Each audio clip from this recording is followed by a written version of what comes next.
नमस्कार बच्चों, आप देखना शुरू कर चुके हैं online classes for class 12 physics. इसमें आज हम पढ़ेंगे पोलराइजेशन ऑफ डाइलेक्ट्रिक स्लैब। अगर हमने एक डाइलेक्ट्रिक स्लैब डाल दिया, ये डाइलेक्ट्रिक स्लैब है। ये डाइलेक्ट्रिक स्लैब को अगर हमने किसी कैपेसिटर के प्लेट्स के बीच में डाल दिया, कैपेसिटर के प्लेट होने का मतलब इसमें वो इलेक्ट्रिक फील्ड है, एक कॉन्स्टेंट इलेक्ट्रिक फील्ड है। और उस इलेक्ट्रिक फील्ड की प्रेजेंस में अगर डाइलेक्ट्रिक को डालेंगे तो इसमें क्या क्या फिजिक्स होगी ये देखते हैं। तो जैसे ही हमने इसमें पॉजिटिव डाला तो हमें पता है कि इसमें क्या होगा, स्ट्रेचिंग होगी in due to the presence of this electric field. Stretching होने से क्या होगा, हमने इससे पहले वाले टॉपिक में, पहले वाले वीडियो में हमने देखा था। तो पॉजिटिव की डायरेक्शन में एक minus minus minus minus minus minus बन जाएगा, एक नेगेटिव प्लेट बन जाएगी। इस साइड को क्या बन जाएगी, एक पॉजिटिव प्लेट बन जाएगी।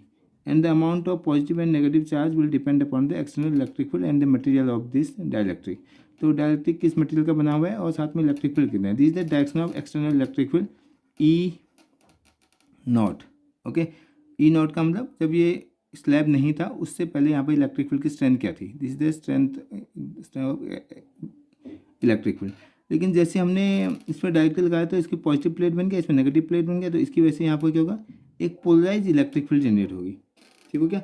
इस पोलराइज वो इलेक्ट्रिक फील्ड की वजह से क्या होगा, इसके अंदर जो किसी कंडक्टर के अंदर तो क्या होता है, E naught equal to E P which will be equal to net electric field equal to zero.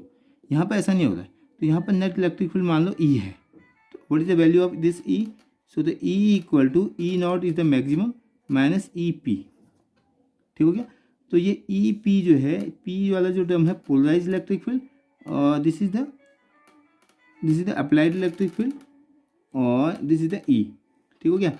तो इसकी वजह से, और ई नॉट हमें पता है, ई नॉट इक्वल टू कितना होना चाहिए, ई नॉट इक्वल टू क्या है, चार्ज डेंसिटी। मान लो इसकी चार्ज डेंसिटी सिग्मा है और पॉजिटिव है, ये माइनस सिग्मा हो जाएगा।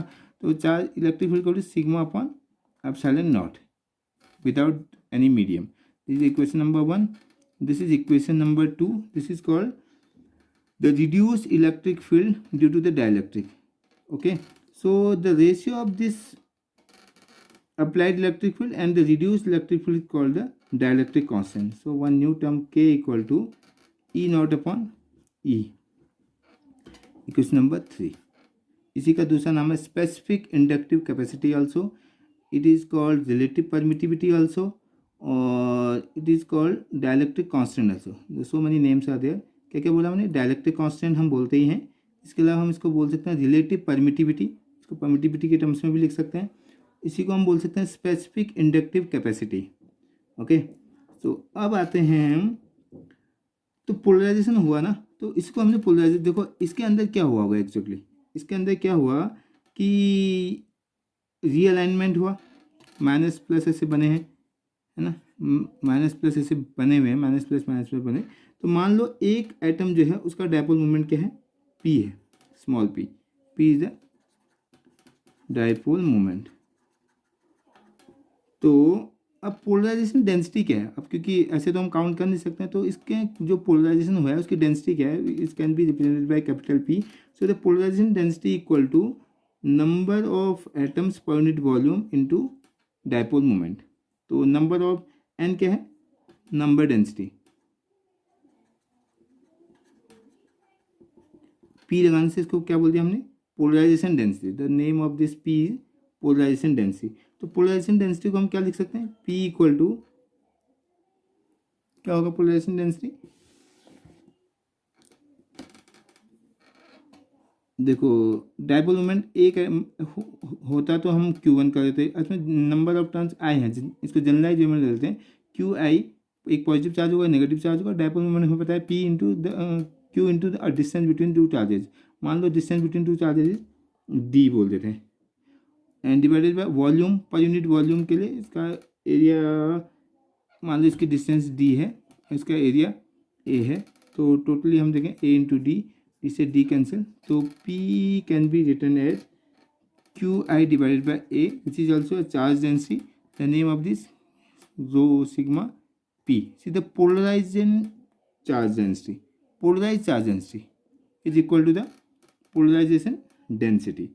तो यहाँ तक की बात हो गई। अब इसको थोड़ा सा और सही से करोगे तो इसकी वैल्यू तुम यहाँ रख सकते हो कहीं पे, ई पी पे, या के की वैल्यू इसके इसमें रखेंगे। तो इन दोनों इक्वेशन को, तीनों इक्वेशन को सॉल्व करेंगे तो क्या आएगा, so we can write E equal to E naught minus EP. EP can be written sigma P upon epsilon naught.